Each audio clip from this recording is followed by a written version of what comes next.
Well, take a look at your screens. We are tracking a weather impact alert for all of central Indiana this week. And you can see those temperatures have felt like across the area, what they have felt like. Yeah, we've talking about triple digits in many places, and these aren't the highest temperatures we will see this week. Thanks for inviting us in. It's 5 o'clock. I'm Scott Swan, and has tonight off. And I'm Felicia Lawrence, and we're working to help you stay safe with a heat advisory now in effect. And that's why we've got team coverage for you tonight. Rich Nye checking out the ways that you can stay cool in Indy. Yeah, he's got the best assignment going tonight, but let's begin over in the Weather Center. Rob Ellis is in for Angela tonight. Hey, Rob. Yeah, we are watching the temperatures as they climb into the 90s as expected. We do have some 80s still hanging on, but of course, as we've been telling you all weekend and into last week, it's not just about the heat. It's not just about the temperatures.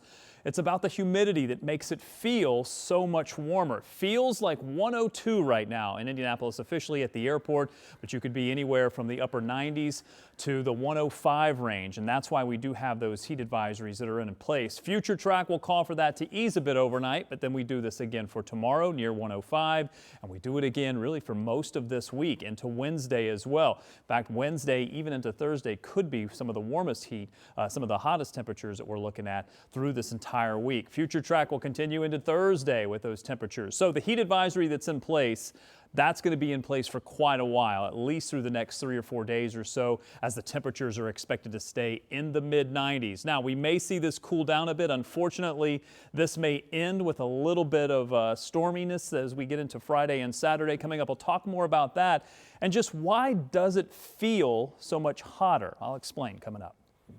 Thanks a lot, Rob. And we know the heat will have you looking for ways to stay cool this week. Many of us will be heading to a pool or a splash pad, and Rich and I got the best assignment on this hot day. He joins us live from O'Bannon Park near 16th and College. And how the kids out there, they've been wetting you up a lot, Rich.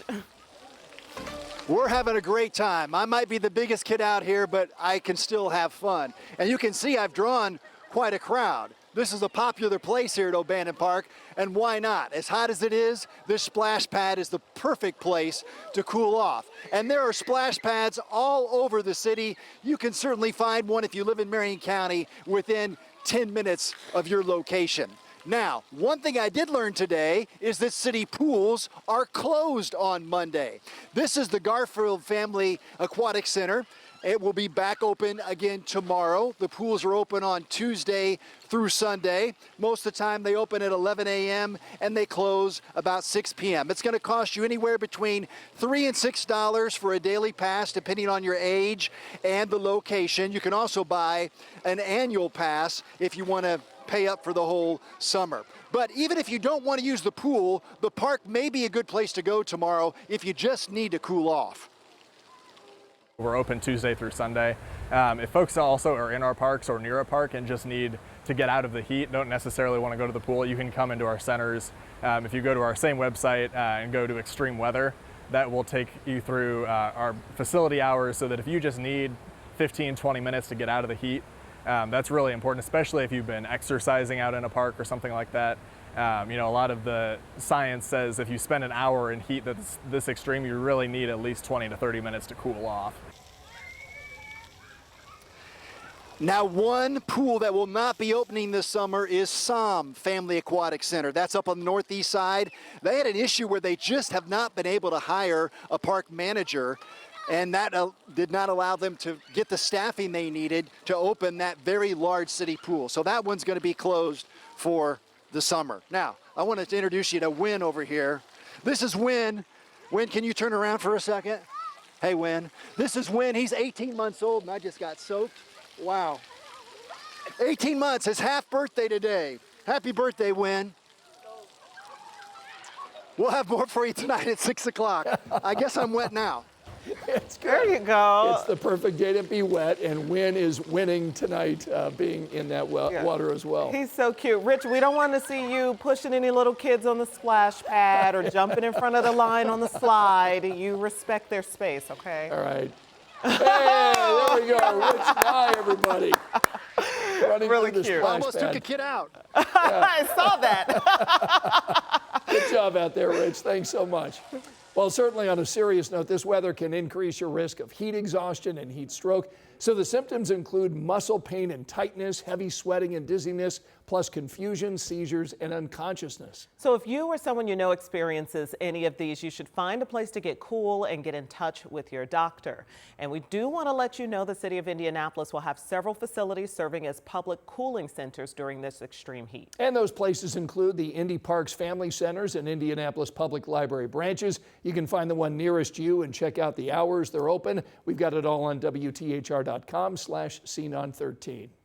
Well, tonight at 5, we're getting a look at the results of the youth curfew enforcement here in Indianapolis. Only 5 teens violating curfew were taken to the city's Connection Center this past weekend.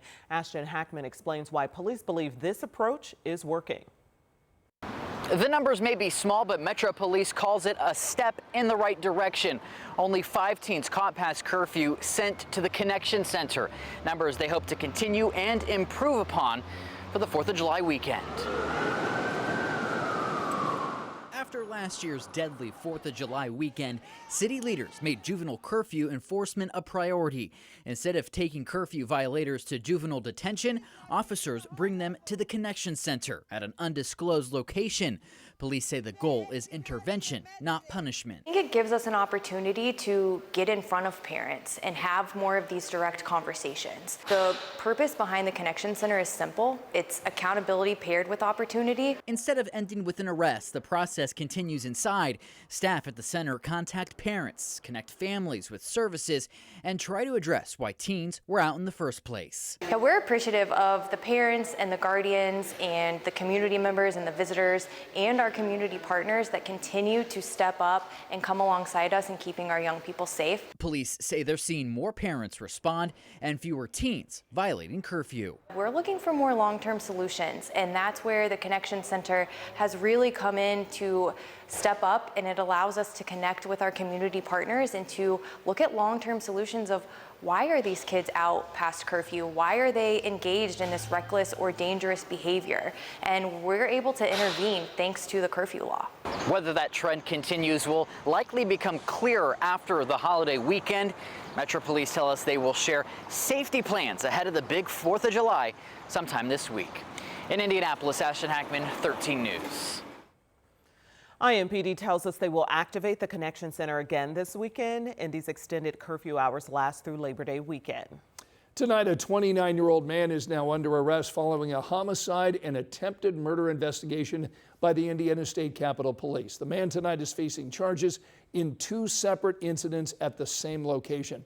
State Capitol Police tell us the first incident happened about a week and a half ago near Senate in Washington. That's just outside the government center right across the street from the Indiana State House. The second happened last Friday. A man hospitalized in the first attack died Sunday after suffering injuries consistent with battery. The person hurt on Friday was hospitalized in critical condition. Investigators tell us surveillance video helped them tie the same suspect to both batteries. Tonight, we're learning the name of a man found dead in the White River. The Marion County coroner identified the man as 31-year-old Tyrell Dismuke. A man running near IU Indy's campus called police after hearing splashing and possible shouting coming from the river Friday night. Crews searched the area and later found Dismuke's body about 15 feet from the shore. Tonight, a Central Indiana mail carrier is charged with theft and official misconduct, accused of stealing mail, gift cards, and checks for nearly a year. Now, according to the court documents, Taylor Curriton admitted to those crimes after a traffic stop in May. Investigators say they found 18 pieces of mail, 51 gift cards, and 6 personal checks for other people in her car. Police say Curriton worked at the Claremont Police Office. They're asking anyone who may have been a victim to contact them. And a new business coming to Main Street, Indiana, Main Street in Speedway, I should say, is getting a lot of online chatter. People want to know what's actually replacing Le Peep. Ella Rhodes tonight talked with a business owner who's moving to town about the plans for his restaurant.